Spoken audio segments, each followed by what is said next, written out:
নমস্কার বন্ধুরা। আজকে আমি কি করব বলো? আজকে আমি ফিশ ট্যাঙ্ক পরিষ্কার করব। অনেক দিন ধরে পরিষ্কার করা হচ্ছে না। মাসে আমি 2 বার পরিষ্কার করি, মোটামুটি 15 দিন অন্তর। কিন্তু এইবার 15 দিনের বেশি হয়ে গেছে। বুঝতেই পারছো জলটা দেখে।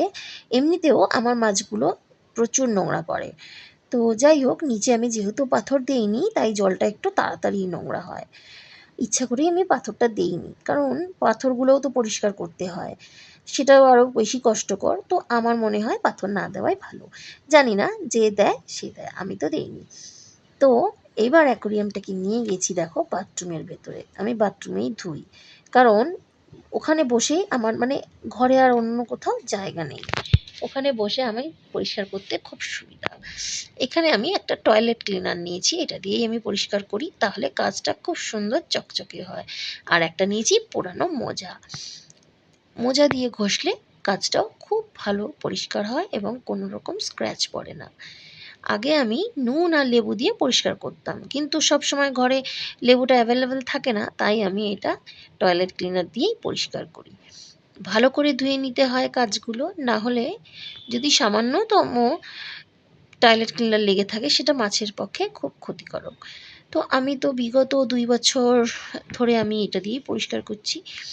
যাই হোক, ভালো করে অনেকবার আমি এটাকে ধোবো এবং যে পাম্পটা চলে সেই পাম্পের যে ফিল্টারের সমস্ত পার্টসগুলো খুলে ভালো করে পরিষ্কার করে ধুয়ে কিছুক্ষণ জলের মধ্যে ভিজিয়ে রাখবো এবং প্রত্যেকটা পার্টসগুলোকে ভালো করে পরিষ্কার করতে হবে। না হলে যদি এখানে ময়লা থাকে তাহলে জলটা অনেক তাড়াতাড়ি নোংরা হয়। যাই হোক, আমার ফিশ ট্যাঙ্ক পরিষ্কার হয়ে গেছে। এবার এটাকে মুছে ফেলছি। মুছে বাইরের দিকটা ভালো করে শুকনো করে মুছে নিলাম। এবার এর মধ্যে জল দিয়ে দেবো। হ্যাঁ, জলের মধ্যে আমি সামান্য ফিটকিরি দেই, তাহলে জলটা একটু পরিষ্কার থাকে। আর আর দেই নুন, মানে যেই নুন আমরা খাই সেই নুন। এবার হয়ে গেছে আমার অ্যাকোরিয়ামটা সেট। এবার আমি ভেতরে ফিল্টারটা বসিয়ে দিলাম, দিয়ে এক এক করে সমস্ত মাছগুলোকে ছেড়ে দেবো। হ্যাঁ, এখন খেতে দেবো না, কারণ আমি সকালবেলায় খেতে দিয়েছি।